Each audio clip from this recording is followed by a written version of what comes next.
Friends केमन आছেন সবাই আশা করি সবাই খুব ভালো আছেন ফুড প্রক্রিয়াতে আপনাদের স্বাগত। আজ আবার চলে এসেছি কাঁচকলার আরও একটি নতুন রেসিপি নিয়ে। একঘেয়েমি কাঁচকলা কারোরই খেতে খুব একটা ভালো লাগে না, তার জন্য নিয়ে এসেছি কাঁচকলার কোপ্তা কারি। তো কিভাবে বানালাম জানতে হলে ভিডিওটি পুরোটিই দেখতে হবে, স্কিপ করবেন না। তো চলুন দেখে নিই। আমি নিয়ে নিয়েছি দুটো কলা দুটোকে ধুয়ে ভালোভাবে কেটে নিয়েছি। এবার এগুলোকে লবণ দিয়ে প্রেসার কুকারে সিদ্ধ করে নেব। কলাগুলো প্রেসার কুকারে দিয়ে দিচ্ছি, দিয়ে দিচ্ছি জল আর পরিমাণ মতো একটু লবণ দিয়ে কলাগুলোকে আমি সিদ্ধ করে নেব। এবার একটা মিক্সির জার নিয়ে নিয়েছি, তাতে দিয়ে দিচ্ছি একটা কাঁচা লঙ্কা, দিয়ে দিচ্ছি পেঁয়াজ আর টমেটো দিয়ে একটা পেস্ট বানিয়ে নেব। এগুলো সিদ্ধ করে নেওয়া হয়ে গিয়েছে, এবার এগুলোর খোসা ছাড়িয়ে নেব। এভাবে করে আমি প্রত্যেকটা কলার খোসাগুলো ছাড়িয়ে নেব।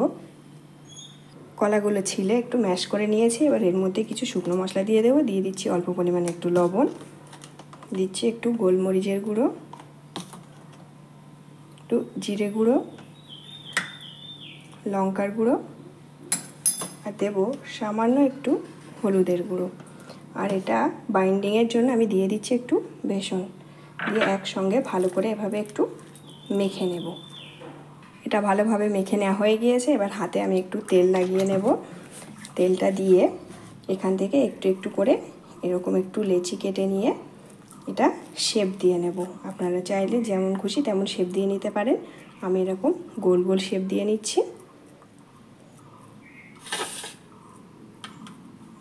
এভাবে করে এভাবে আমি সবগুলো কোপ্তা বানিয়ে নিয়েছি। এবার এগুলোকে ভাজতে চলে যাব। কোপ্তাগুলো ভাজার জন্য গ্যাসে একটা কড়াই নিয়ে নিয়েছি আর তাতে পরিমাণ মতো তেল দিয়ে দিচ্ছি। তেলটা গরম করে নিয়ে তার মধ্যে এবার কোপ্তাগুলো একে একে দিয়ে ভেজে নেব। চেষ্টা করবেন কোপ্তাগুলো একটু বেশি তেলে ভাজার জন্য। এভাবে আমি সবগুলো দিয়ে নেব। সবগুলো দিয়ে নিয়েছি। কোপ্তাগুলো ভাজার সময় কিন্তু গ্যাসের আঁচটা একদম লোতে রেখেই ভেজে নিতে হবে। একটা সাইড লালচে করে ভেজে নিয়ে এটা এবার উল্টিয়ে আরেকটা সাইডও ভেজে নেব। কোপ্তাগুলো দুই সাইডই ভালোভাবে ভাজা হয়ে গিয়েছে। এবার আমি এগুলো তুলে নেব। কোপ্তাগুলো তুলে নেওয়ার পর এখান থেকে কিছুটা তেল আমি তুলে নেব, এতটা তেলের আমার প্রয়োজন নেই। এবার এই তেলের মধ্যে দিয়ে দিচ্ছি এলাচ, লবঙ্গ আর দালচিনি, দিয়ে এটা আমি 10 সেকেন্ড মতো একটু ভেজে নিচ্ছি। এবার দিয়ে দেব টমেটো, কাঁচা লঙ্কা আর পেঁয়াজের পেস্টটা। এবার এই মশলাটা আমি কষিয়ে নেব 1 থেকে 2 মিনিট মতো ভালোভাবে। 2 মিনিট মতো মশলাটা কষিয়ে নেওয়ার পর এর মধ্যে দিয়ে দিচ্ছি আদা আর রসুনের পেস্ট, আর দিয়ে দেব কিছু শুকনো মশলা, দিয়ে দিচ্ছি একটু লবণ, হলুদের গুঁড়ো, জিরে গুঁড়ো আর দেব গোলমরিচের গুঁড়ো। দিয়ে একসঙ্গে মশলাটা আমি আরও 1 মিনিট মতো ভালোভাবে কষিয়ে নেব, যতক্ষণ না মশলা থেকে তেল ছেড়ে দিচ্ছে। মশলাটা ভালোভাবে কষানো হয়ে গিয়েছে, দেখুন মশলা থেকে তেল ছেড়ে দিয়েছে। এবার এর মধ্যে দিয়ে দিচ্ছি কাশ্মীরি লঙ্কার গুঁড়ো, দিয়ে একটু মিশিয়ে নিচ্ছি। নিয়ে দিয়ে দেবো এতে জল। আমি মিক্সি ধোয়া জলটাই এখানে ব্যবহার করছি।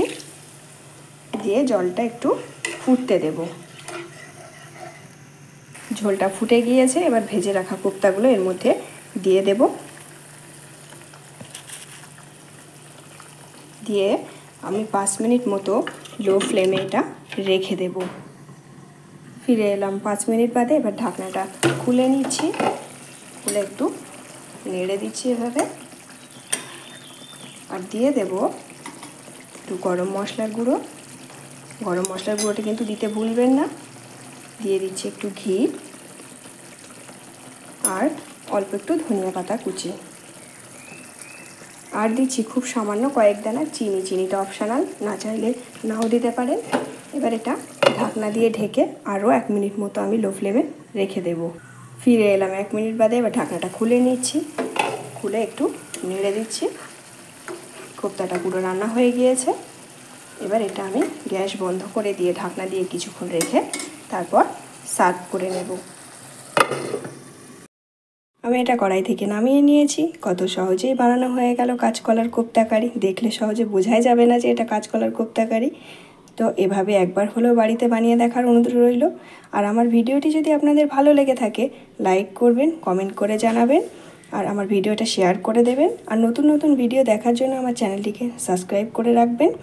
আমার চ্যানেলে আরও অনেক রেসিপির ভিডিও আছে, যার লিঙ্ক ডেসক্রিপশানে দেওয়া আছে, যেখান থেকে সহজেই আপনারা দেখে নিতে পারেন। আজ এই পর্যন্ত, ভালো থাকবেন সকলে।